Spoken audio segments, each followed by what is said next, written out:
বিশ্বের কোন দেশে বলেন তো যে 9 মাস এভাবে? ইউনূস সরকারের তরফ থেকে পাকিস্তানের উপপ্রধানমন্ত্রী এবং একই সঙ্গে তিনি পররাষ্ট্র মন্ত্রী হিসেবে দায়িত্ব পালন করছেন ইসহাক দার, তিনি বাংলাদেশে সফরে আছেন আপনি জানেন, এবং তিনি আজকে পররাষ্ট্র উপদেষ্টার সঙ্গে সাক্ষাৎ শেষে বলেছেন যে অমীমাংসিত দুই দেশের মধ্যে যে ইস্যু, অর্থাৎ 71-এর গণহত্যা, দুই দেশের গণহত্যার জন্য ক্ষমা চাওয়া এবং পাকিস্তানের যে কাছ থেকে আমরা যে রেপারেশনস যেটাকে বলি সেটা চাওয়া এবং আটকে পড়া পাকিস্তানিদের প্রত্যাবাসন নিয়ে 2 দফা আসলে সমাধান হয়েছে বলে তিনি মন্তব্য করেছেন। এটি নিয়ে আপনার আসলে মন্তব্য কি?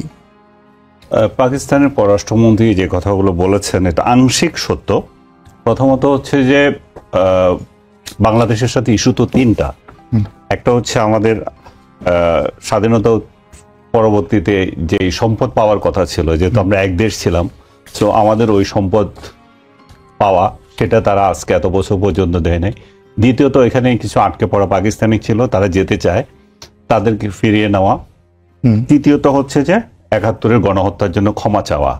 আমি যেটা আংশিক সত্য বলছি সেটা হচ্ছে যে উনি গণহত্যার যে বিষয়টা সেটা বলছেন যে আমরা এটা মীমাংসিত বলতে উনি যেটা রেফারেন্স দিয়েছেন সেটা হচ্ছে যে 74 সালে ভারত পাকিস্তান এবং বাংলাদেশের মধ্যে যে চুক্তি হয়েছিল, সিমলা চুক্তি, তার আওতায় যে কয়জন যুদ্ধ অপরাধী ছিল, যুদ্ধ অপরাধীদেরকে পাকিস্তানের কাছে হস্তান্তর, পাকিস্তান নিজেরা বলছে তার বিচার করবে, যদিও এটা মিথ্যাচার ছিল, তারা এই পর্যন্ত বিচার করেনি।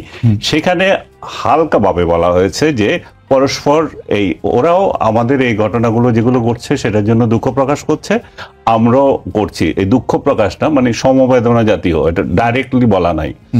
ভুট্টো এবং এর পরবর্তীতে যখন তাদের সাথে আমাদের সম্পর্ক প্রতিষ্ঠিত হলো 1974 সালে, যখন ফেব্রুয়ারিতে ওআইসি সামিটে বঙ্গবন্ধু সেখানে জয়েন করবেন, বঙ্গবন্ধুকে আনার জন্য আপনার কাতারের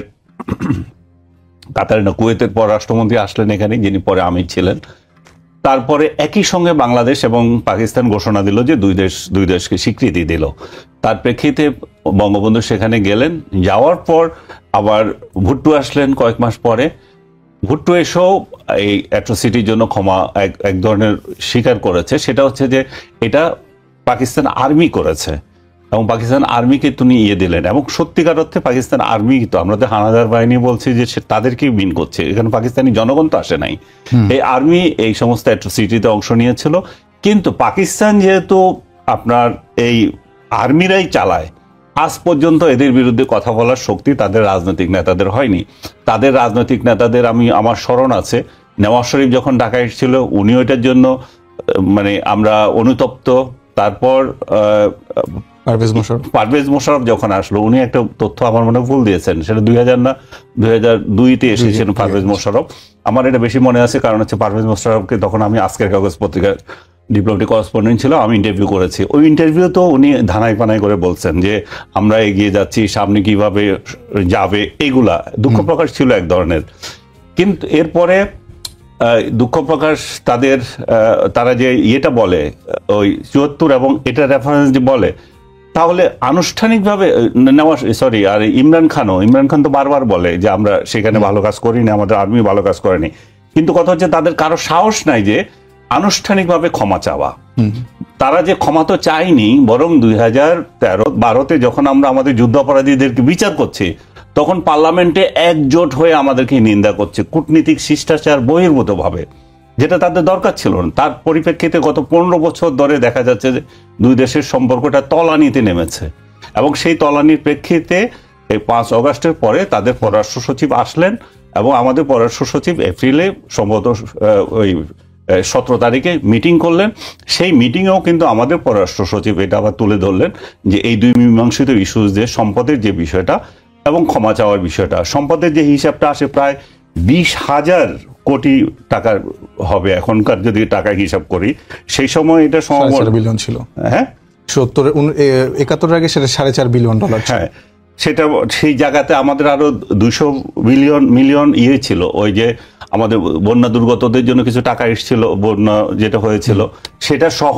তো এরা 1 পয়সা তো দেয় নাই, বরং এখন উনি ক্ষমা চাওয়ার বিষয়টা এটুকু বলেছেন, এই ইস্যুতে কোনো কথাই নাই। বিহারীদের ফেরত নেওয়ার ব্যাপারেও কথা নাই। আমাদেরও এখন আত্মসমালোচনা, আমাদের পররাষ্ট্র মন্ত্রণালয় থেকে একটা বিবৃতি দিয়েছে, এর মধ্যে আপনি দেখেছেন কিনা জানি না, সেখানে তাদেরকে আনুষ্ঠানিকভাবে ক্ষমা চাইতে বলা হয়েছে। এটা আমাদের পররাষ্ট্র তরফ থেকে বলা হয়েছে, এবং ওনার যে বক্তব্য সেটা আপনাদের এখানেও দেখলাম যে আমাদের পররাষ্ট্রমন্ত্রী সেখানে একমত না, এবং সত্যিকার অর্থে আমাদের একমত থাকার কোনো কারণ নাই। কিন্তু আমাদের কিছু অভ্যন্তরীণ যে ঘটনা বলে আমি মনে করি যে এগুলোতে রিফ্লেক্ট হতে হচ্ছে যে 5 আগস্টের পর থেকে তাদের 3 জন মন্ত্রী এসছে এ পর্যন্ত, স্বরাষ্ট্রমন্ত্রী এসছে, বাণিজ্য মন্ত্রী এসছে, এখন উনি আসলেন, এবং যে কতগুলো চুক্তি হচ্ছে পারস্পরিক সহযোগিতার ক্ষেত্রে আমরা যে সমস্ত সুযোগ সুবিধা দিচ্ছি, তাদের একটা এয়ারলাইন্সকে আমরা এখানে অপারেশন করতে দিয়েছি, আরেকটা এয়ারলাইন্সকে আমরা ঢাকা, করাচি বা ইসলামাবাদ চলাচল করতে দিয়েছি, আমরা জাহাজ চালু করেছি 2 দেশের মধ্যে। তার মানে কি আমরা এগিয়ে আছি, আমাদের আগ্রহ আছে এবং তাদেরও আগ্রহ আছে। এই আগ্রহ থাকাটা, পরস্পরের মধ্যে সম্পর্ক উন্নয়ন, এগুলো হচ্ছে ভালো সাইন, এগুলোকে নেগেটিভলি দেখার দরকার নাই। আমি মনে করি যে আমরা 2টা স্বাধীন দেশ, এখন 2টা স্বাধীন দেশ পরস্পর নিজেদের সত্তা নিয়ে পরস্পরকে সহযোগিতা করব, করব। আমাদের যেটা এর আগে যেটা ছিল শেখ হাসিনার আমলে, আমাদেরকে বলা হতো যে ভারত আমাদের পাকিস্তানের সাথে আমাদের সম্পর্কটা নিয়ন্ত্রণ করছে, যেটা আমাদের আজকে পররাষ্ট্রমন্ত্রীর বক্তৃতাও সেটা আছে, যে আমাদের জোর করে আমাদেরকে একটা সম্পর্ক উন্নয়ন করতে দেয়নি। সত্যিকার অর্থে ভারত এখানে নাক গলিয়েছিল। আমাদের নাগরিকরা যারা পাকিস্তানে যেত, তাদেরকে ভিসা থাকলে তাদের ভারতের ভিসা দিত না, অনেকগুলো কাণ্ডকৃত্য করেছে। আমরা আম পাঠিয়েছি, অমুক পাঠিয়েছি, সম্পর্ক উন্নয়নের জন্য একেবারেই যে হয়নি তা না, কিন্তু আসলে সম্পর্ক গজাই নেই, বাড়াই নেই। এবং একটা শেষ করে দিচ্ছি আমি, সেটা না বাড়ানোর মূল কারণ কোথায় আটকে আছে দেখেন, সেটা হচ্ছে ওই 13তে যে যুদ্ধ অপরাধী, এই বাংলাদেশের মুক্তিযুদ্ধ ইস্যু।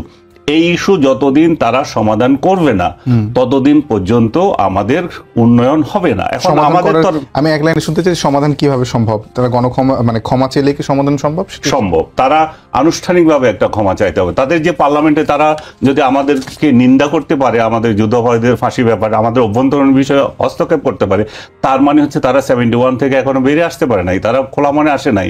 তারা জনগণের মধ্যে সম্পর্ক কিন্তু আছে। আমি ব্যক্তিগতভাবে পাকিস্তানে গিয়ে দেখেছি, পাকিস্তানের জনগণ খুবই ভালো, আমাদের এখানকার জনগণও তাদেরকে অ্যাকসেপ্ট করছে। আমাদের এখানে তো আবার একতরফা গিয়ে আসছে। আমাদের এখানে বিহারীদের গণহত্যা নিয়ে সরকারি তরফ থেকে, ইউনূস সরকারের তরফ থেকে, যে তাদের কিছু কিছু বক্তা, তাদের কিছু কিছু মানে দায়িত্বপূর্ণ ব্যক্তিরা যে বিহারি হত্যা নিয়ে এমন একটা ন্যারেটিভ তৈরি করছে, অ্যাজ ইফ 71-এ আমরা আসলে আক্রমণ করেছি, আমাদের যে 30 লক্ষ মারা গেল সে কিছুই নাই। এবং আমাদের যে এই 30 লক্ষটা, আমি শেষ করে দিচ্ছি, আমাদের এই 30 লক্ষটাকে কিভাবে কমিয়ে এখন আপনি দেখতেছেন এখন তৈরি করছে যে 2000 করছে। সো অবস্থা এমন দাঁড়াচ্ছে, আমাদের মধ্যে কিছু কিছু ব্যক্তি এমন আচরণ করছে যেন যে 71-এ আমরা ভাগ হয়ে হওয়ার জন্য আমাদেরকে ক্ষমা চাইতে হবে। ভাই, আমরা অন্যায় করেছি যে স্বাধীনতা চেয়ে। জি, অসংখ্য ধন্যবাদ। গোলাম রনি ভাই, আপনার কাছে আমি একই ধরনের প্রশ্ন করব, সাথে সাথে এটাও যোগ করতে চাই যে গতকালকে যখন এনসিপির নেতারা পাকিস্তানের উপপ্রধানমন্ত্রীর সঙ্গে সাক্ষাৎ করেছেন, তারপরে তারা সংবাদ সম্মেলনে এসে বলেছেন যে তারা, অর্থাৎ এনসিপি নেতা আখতার হোসেন এবং নাসিরউদ্দিন পাটোয়ারি, তারা পাকিস্তানের উপপ্রধানমন্ত্রীকে বলেছেন যে এই বাংলাদেশ পাকিস্তান সম্পর্ক এগিয়ে নিতে 71 ইস্যুকে ডিল করা উচিত। এই প্রসঙ্গ একটা, এবং তারপরের দিনে আবার আজকে এসে শুনলাম যে, অর্থাৎ গতকালকে বলেছিলেন পাকিস্তানের উপপ্রধানমন্ত্রী যে আমরা সেটা করতে প্রস্তুত, অর্থাৎ 2 দেশের সম্পর্ক ঠিক করতে, 71 ইস্যু ডিল করতে প্রস্তুত, এবং আজকে শুনলাম যেটা নাকি 2 দফা ডিল হয়ে গেছে। এবং সামগ্রিক বিষয় নিয়ে আপনার কি মন্তব্য, এবং রাজনৈতিক দলগুলো এই বিষয়টা যেভাবে জড়িয়েছে, যেটি গত 12-13 বছরে হয়নি, এটা নিয়ে আপনার মূল্যায়নটা আমি শুনতে চাই।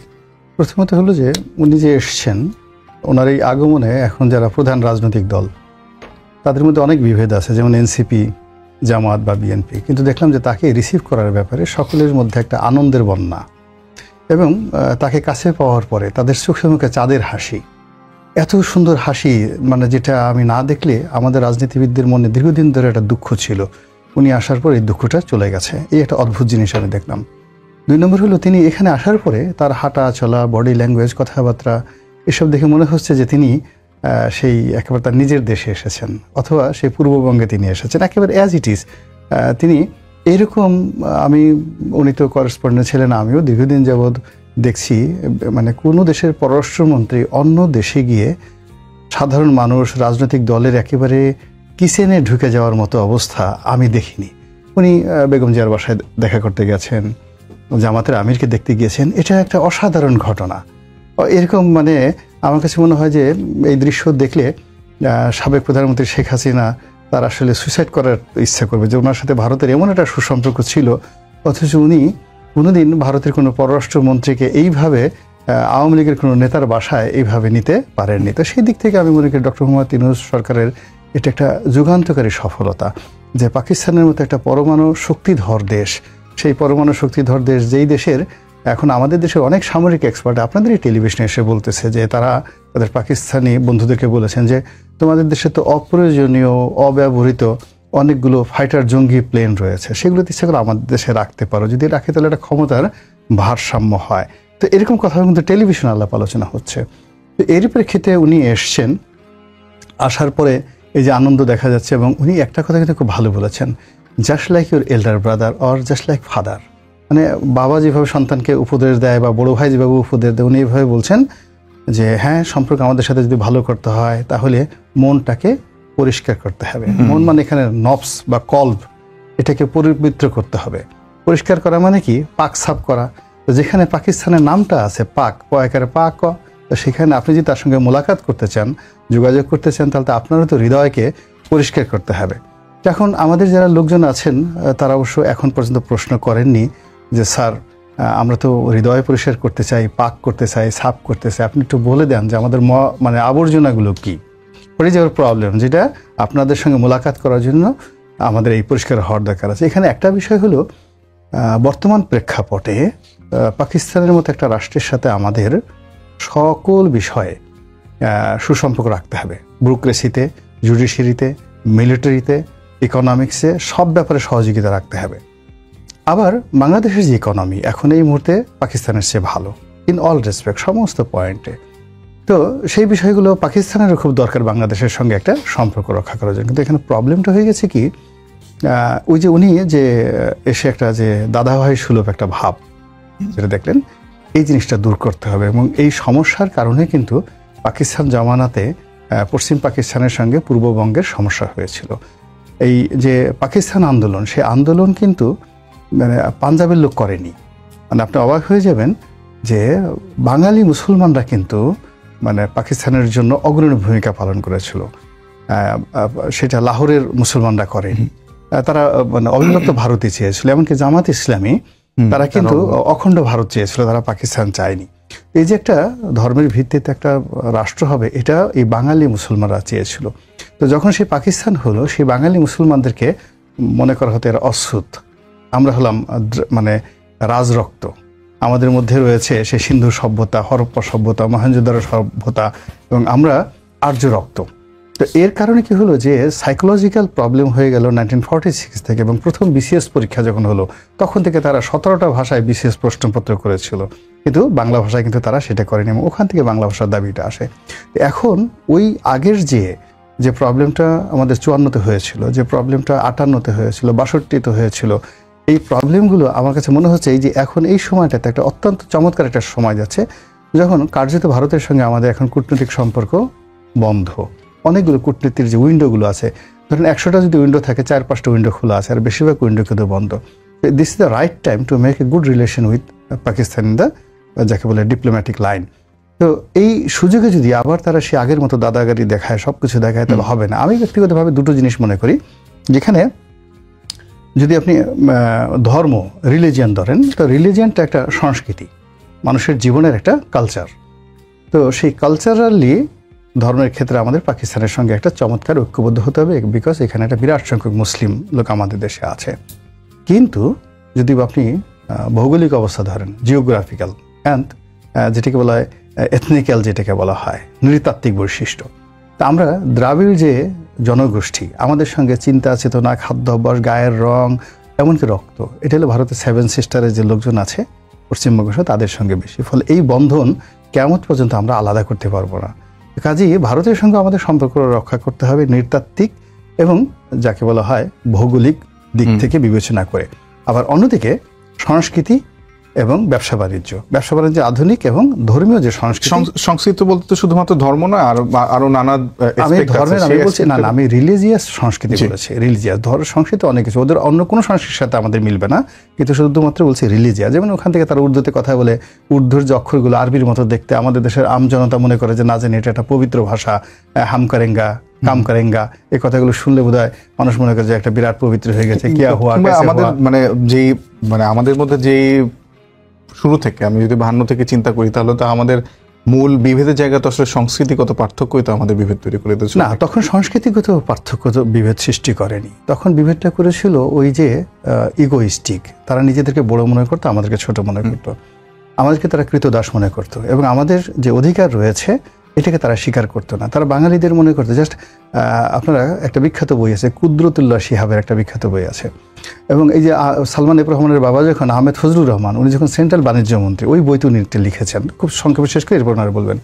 ওই বইতে জিনিসটা এভাবে লেখা আছে যে পাকিস্তান সরকারের ওয়েস্টার্ন থেকে কতগুলো কমোট আসলো, উনি তখন সেন্ট্রাল বাণিজ্য মন্ত্রী, ধরেন কয়েক লাখ কমোট আসলো। তো উনি ভয়ে ভয়ে এই সচিবকে বললেন যে কিছু কমোট এই বাংলাদেশে দেওয়া হোক। কুদরতুল্লাহ শিহাব তখন জাস্ট অ্যাসিস্ট্যান্ট সেক্রেটারি সামনে বসা, তো সচিব সেই মন্ত্রীকে একটা ধমক দিল যে বাঙালিরা কমোট ব্যবহার করে নাকি, এরা তো সব ক্ষেত খামারে গিয়ে সব এই সমস্ত কাজকর্ম সারে।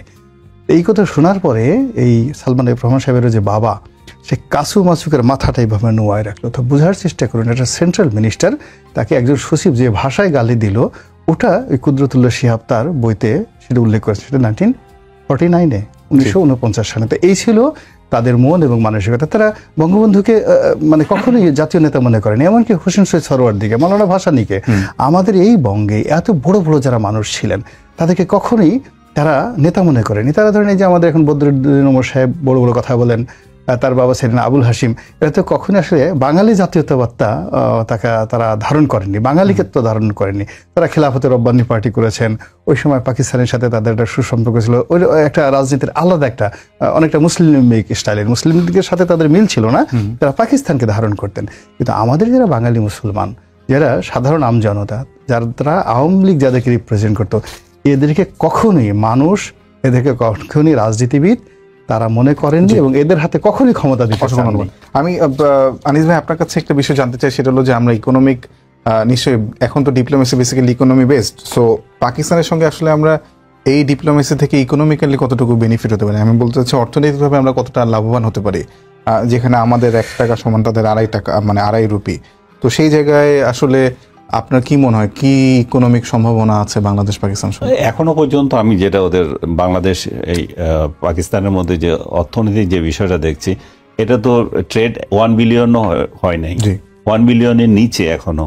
এবং অর্থনৈতিকভাবে তাদের যখন এখন দুরবস্থা, বাংলাদেশ থেকে কি নেবে আর বাংলাদেশ ওদের থেকে কি আনবে? বাংলাদেশ সুতা আনতে পারে, এখন সুতা এত দূরে, সেটা কস্টলি হয়ে যাবে। তাদের সাথে আসলে আমাদের বাণিজ্যিক সম্পর্ক অনেক বাড়ানো যেত, কিন্তু সেটা হচ্ছে দূরত্বের জন্য সম্ভব না।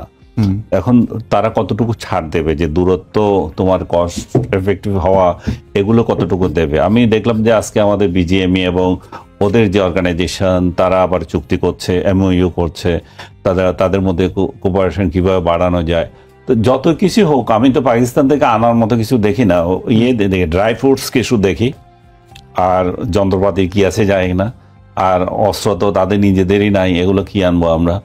তো আমি তো এই ডিপ্লোমেসি থেকে আসলে আমরা আমাদের টেক অ্যাওয়ে কি, আমরা আসলে কি নিতে পারি পাকিস্তানের সঙ্গে? ডিপ্লোমেসির কথা যেটা বলা হচ্ছে, মানে আমি আজকে আমরা কিছু জঙ্গি নিতে পারি, জঙ্গি ছাড়া আমি তো কিছু আনার কিছু দেখছি না।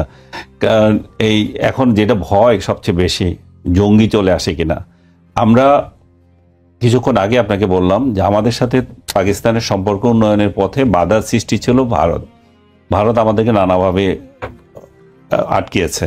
যে বিশেষ করে আমি বলবো যোগাযোগ যেটা, সেটাও বাধাগ্রস্ত করেছে। আমি পাকিস্তানের ভিসা নিয়ে আসলে, আমি মনে করি, আমার কথা বলছি না, পার্সন যেটাও, যে পাকিস্তানি ভিসা থাকলে তারা ভিসা দেয় নাই, এটা তো খুব অন্যায় বিষয়।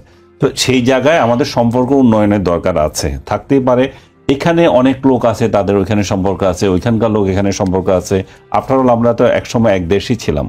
তো জনযোগাযোগ বাড়ার ক্ষেত্রে আমরা সম্পর্ক চাই, এটা কোনো খারাপ কিছু না। কিন্তু সেই যোগাযোগ, এবং আজকে দেখলাম আমাদের পররাষ্ট্র মন্ত্রণালয়ের মধ্যে চুক্তি হচ্ছে, তারপরে বিসের মধ্যে হচ্ছে, আমাদের যে স্ট্র্যাটেজিক ইয়ে আছে ওদের মধ্যে হচ্ছে, নানাভাবে হচ্ছে এই যে স্ট্র্যাটেজিক ইয়েগুলো, মানে ফরেন একাডেমির মধ্যে হয়েছে, যে এই সমস্ত বৈঠক, এবং আমাদের আরেকটা অর্থনৈতিক যে কমিশনের যে বৈঠক সেটারও ডেট ঠিক হয়েছে। সবগুলো নিয়ে ভারত আবার দেখবে যে আমরা কি অতিরিক্ত মেশামেশি করছি, এমন কিছু করছি কিনা যেটাতে আবার ওদের ভয় হয় যে সেই 10 টাকা অস্ত্রের আবার গল্প, আবার ওই 10 টাকা অস্ত্র ওইখানে আসবে কিনা, আইএসআই অ্যাক্টিভিটিস এখানে বেড়ে যাবে কিনা, এই ধরনের হয়তো বাড়বে না, কিন্তু ভারতের মধ্যে এই ধরনের আশঙ্কা হয়তো থাকতে পারে। তো আমরা সেই ব্যাপারে সতর্ক থাকতে হবে। আমাদের সম্পর্কটা এমন হতে হবে যে আমাদের উন্নয়ন হচ্ছে, কিন্তু সেটাতে যাতে আবার অন্যের মাথা ব্যথা না হয়, এবং আমরা এমন কিছু করব না যাতে ভারত আতঙ্কিত হয়। ভারত আতঙ্কিত হলে স্বাভাবিকভাবে সে এখানে না গলাবে, তো আমাদের এখানে আবার একটা খেলার ভূমি হয়ে যাবে। তো আমরা চাই না যে আমাদের বাংলাদেশের ভূমিকে কারো খেলার ভূমি করতে।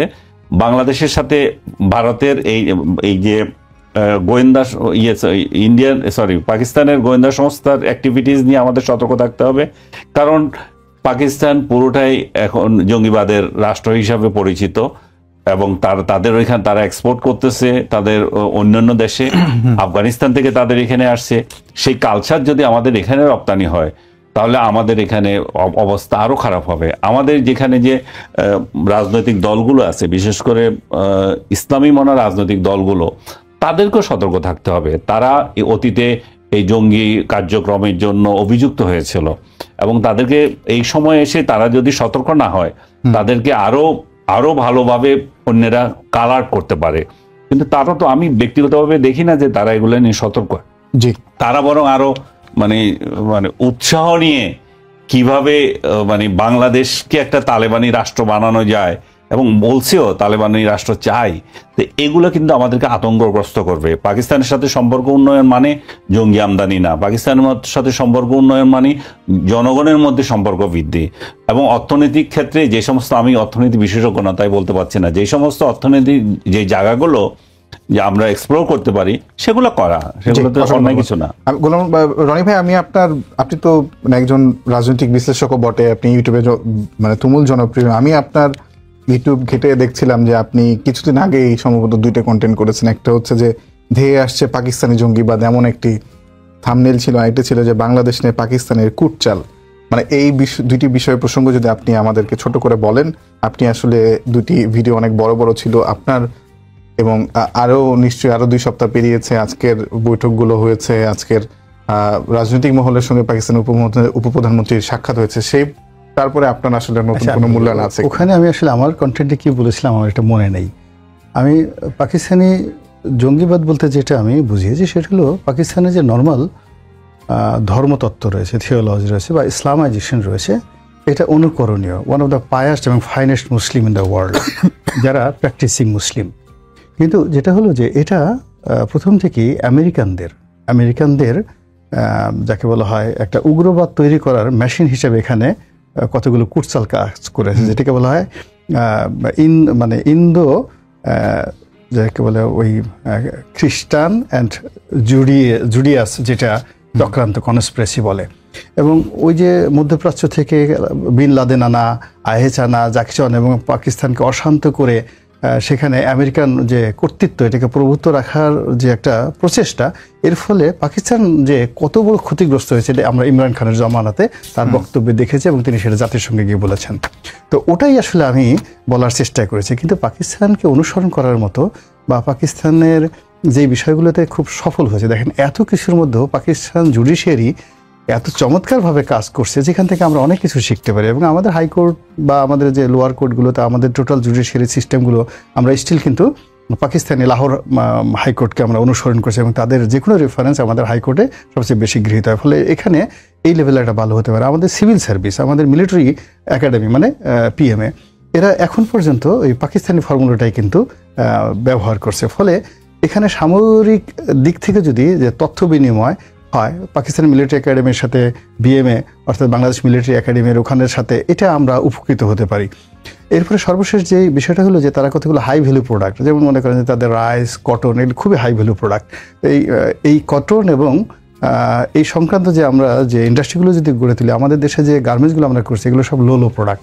এখন আপনি যদি ডানহিন বলেন, তারপর শেষে আপনি যদি অন্য যে বিখ্যাত যে ব্র্যান্ডগুলো বলেন, ইটন বলেন, এইগুলোর জন্য যে কাঁচামাল দরকার, এই কাঁচামাল ভারতীয় তুলা দেওয়া হবে না, ইজিপশিয়ান কটন লাগবে এবং পাকিস্তানি কটন লাগবে।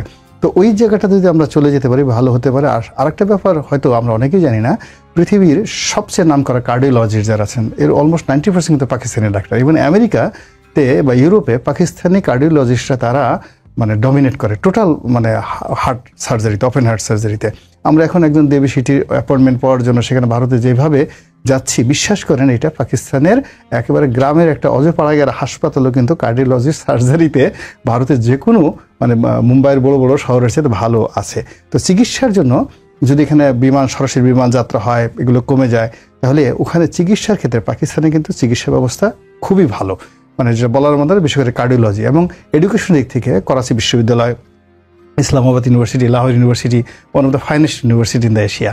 তো ওদের সঙ্গে আমাদের এই বিষয়গুলো আমাদের ঢাকা বিশ্ববিদ্যালয়ের এই ধরনের মানে স্টুডেন্ট বিনিময় হতে পারে। আপনি যদি করতে চান, এবং পর্যটন, আপনি কাশ্মীরে আমরা যাই, এখান থেকে পেহেলগাম যাই, কাশ্মীরে যাই, কিন্তু পাকিস্তানের যে আজাদ কাশ্মীর সেটার যে সৌন্দর্য, আপনি যদি ইসলামাবাদ শহর দেখেন, পৃথিবীর দ্বিতীয় সৌন্দর্যতম শহর। আমরা সুইজারল্যান্ড যাই, জুরিক যাই, বিভিন্ন জায়গাতে যাই, ওদের যে পর্যটন স্পটগুলো আছে এবং ড্যাম চিপ। আপনি 5 স্টার হোটেলগুলো $70, $60 ওয়ান অফ দ্য আমাদের শেরাটনের চাইতে অনেক ভালো হোটেল, 5 স্টার হোটেল, যেখানে $70, $80 আপনি বড় বড় শহরগুলোতে পাবেন। আর যদি গ্রামে চলে যান, গ্রামে অনেক বড় বড় 5 স্টার হোটেল আছে যেখানে আপনি $40-40 আপনি পাবেন, জাস্ট লাইক ইন্দোনেশিয়ার বালির মতো।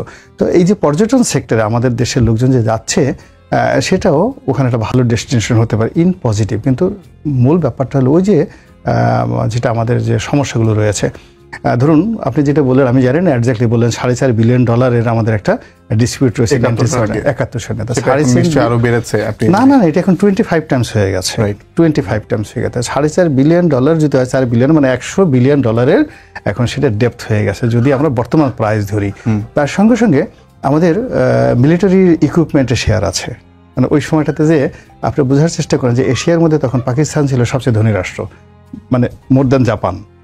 70 সনে জাপানের চাইতে, চীনের চাইতে আমাদের পাকিস্তান, পূর্ববঙ্গ এবং এই বঙ্গের ইন্ডাস্ট্রিয়ালাইজেশন, পার ক্যাপিটা ইনকাম এবং সব কিছু ছিল বেশি। ফলে সেই যে সহায় সম্পত্তির যে একটা অংশ, এটা আপনি এখন আমরা কল্পনাও করতে পারি, এটা বড় ব্যাপার। এখন এতগুলো ফাইটার প্লেন ছিল ওই সময়টাতে, আমরা কি সেই ফাইটার প্লেনের শেয়ার পাবো না? আমাদের এখানে কয়টা ফকার ছিল, আর তো কিছু ছিল না, এত ট্যাঙ্ক ছিল। এই যে 90,000 সৈন্য শুধু এখানে মানে সারেন্ডার করলো, এদের সমস্ত অস্ত্র তো তারা সিমলা চুক্তির মাধ্যমে তারা সেখান থেকে নিয়ে গেছে। নেভাল শিপগুলো কোথায়? টোটাল পাকিস্তানের যে সামরিক বেসামরিক যত কিছু আছে, যদি সেই হিস্সাটা আমরা পাই, আপনি ইট ইজ আনবিলিভেবল। এখন এই বিষয়গুলো তো খোলামেলা আলাপ আলোচনা করতে হবে। আমি মনে করি যে তৌহিদ সাহেব অনেক চমৎকারভাবে কথা বলছেন। এগুলো হিসাবে এটা আবেগের বিষয় না, আমাদের সঙ্গে তার ধর্ম নিয়ে আবেগ আছে, প্রেম আছে, ভালোবাসা আছে, গান আছে। সেই রেপারেশন যেটাকে বলা হয় আর কি, মানে যুদ্ধের পরে যে দেনা পাওনার হিসাব, সেই দেনা পাওনার হিসাব মানে যদি মিটমাট না করে কি দুটো দেশের সম্পর্ক স্বাভাবিক হতে পারে? বা না, এটা হবে না, এটা কখনই হবে না। এখানে একটা ব্যাপার হলো যে এটা কখনই হবে না। আমাদের দেশের যারা আবেগ দেখাচ্ছে পাকিস্তানের ব্যাপারে, তারা এখন হয়তো একটা খুব সুবিধাজনক স্থানে আছে বলে এখন অনেক আবেগ দেখাচ্ছে, কিন্তু পাকিস্তানের বিরুদ্ধে যে একটা জনশক্তি আছে, একটা মনোভাব আছে, এটা এখনো রাস্তায় নামেনি। তো এই জিনিসটা যখন রাস্তায় নামে, মানে আমাদের দেশে তো বোঝার চেষ্টা করুন, 9 মাস ধরে একটা মহান মুক্তিযুদ্ধ হয়েছে। আপনি এশিয়ার কোন দেশে বলেন তো যে 9 মাস এভাবে একটা পরাশক্তির সাথে যুদ্ধ করে স্বাধীনতা লাভ করেছে? নট ইভেন অন্য কোনো দেশ দেখাতে পারবে না, নাম্বার 1। এবং এই একটা মানে মুক্তিযুদ্ধকে ফর্মুলেট করার জন্য 1947 থেকে 71 পর্যন্ত সমস্ত সাহিত্যিক, সাংবাদিক, কবি, লেখক, রাজনীতিবিদ, সকল মানুষ সম্মিলিতভাবে তাদের মেধা, মন, শরীরকে প্রস্তুত করেছে। এই প্রস্তুতি নিয়ে 1971 সালের 26শে মার্চ বাঙালি যে যুদ্ধটা করেছে, সেই যুদ্ধ নিয়ে যখন বলা হচ্ছে 30 লাখ নয় 2000, মাথা ঠিক থাকে না। কারণ কি? বাংলাদেশ থেকে 2 কোটি লোক ভারতে গেছে। আচ্ছা বলেন তো, এই 2 কোটি লোক যারা ভারতে গিয়ে 9 মাস গেল, যাতায়াতের সময় কয়জন লোক মারা গেছে? তাদেরকে আপনি কি বলবেন? তাদেরকে আপনি কিভাবে দিবেন? আপনি বাংলাদেশের যুদ্ধ হয়েছে, এই যে মানে আপনি রাজাকারের সদস্য সংখ্যা কত ছিল, আলবদ রাজশামসের সদস্য সংখ্যা কত ছিল, তারা তো প্যারামিলিটারি ছিল। এবং পাকিস্তান সেনাবাহিনী তো সরাসরি মাঠে নেমে যে কাজ করছে, তাদের ফোর্স হিসেবে, অক্সিলারি ফোর্স হিসেবে তারা কাজ করছে।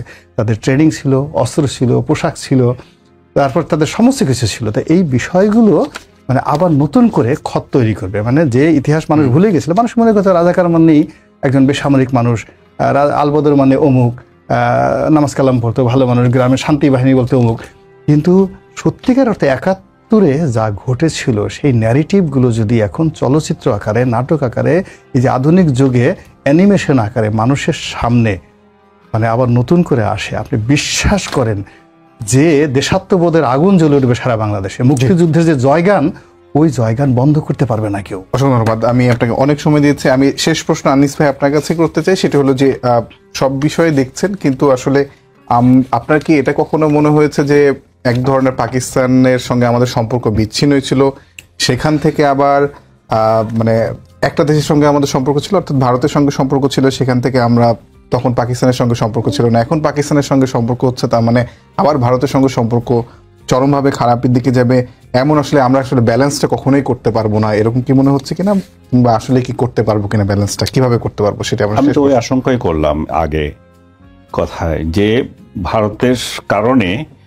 পাকিস্তান, প্রথমত পাকিস্তানের কারণে আমরা আমাদের অভ্যন্তরীণভাবে আমাদের মুক্তিযুদ্ধে কে যুদ্ধ অপরাধী ছিল কি না ছিল সেটা আমাদের ব্যাপার, আমাদের জনগণ এটা তর্ক বিতর্কতে যেতে পারে। যখন রায় হয়ে গেল সেটাতে পাকিস্তান নাক গলিয়েছিল বলে সর্বশেষ ওদের পররাষ্ট্রমন্ত্রী এসেছিল যে হিনা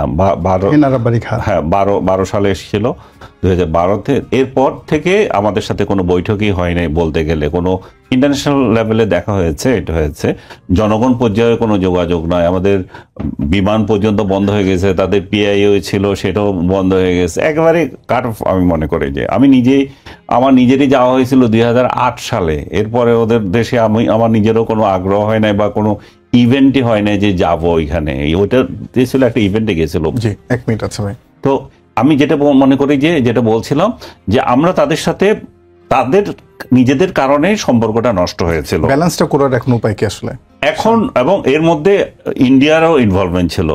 এখন ব্যালেন্স হচ্ছে যে আমরা দুই দেশের সাথে সম্পর্ক রাখবো, আমরা অবশ্যই আমাদের প্রতিবেশী সবার সাথে সম্পর্ক রাখবো, আমাদের পররাষ্ট্র নীতিতেও তাই আছে, আমরা ভারতকে কোনোভাবেই ফেলে দিতে পারবো না, এবং মিয়ানমার আমাদের সাথে আছে। তো আমাদের পররাষ্ট্রনীতি এমন কোনো কিছু না হোক, আমি যেটা বললাম, আমাদের এমন দহরম মহরমও দেখানো দরকার নাই যাতে করে তার প্রতিপক্ষ আবার ক্ষিপ্ত হয় আমাদের উপরে। তো আমাদের রিলেশনটা হতে হবে ন্যায্যতার ভিত্তিতে, প্রতিবেশীদেরকে যেভাবে দেখার সেভাবে যাতে আমরা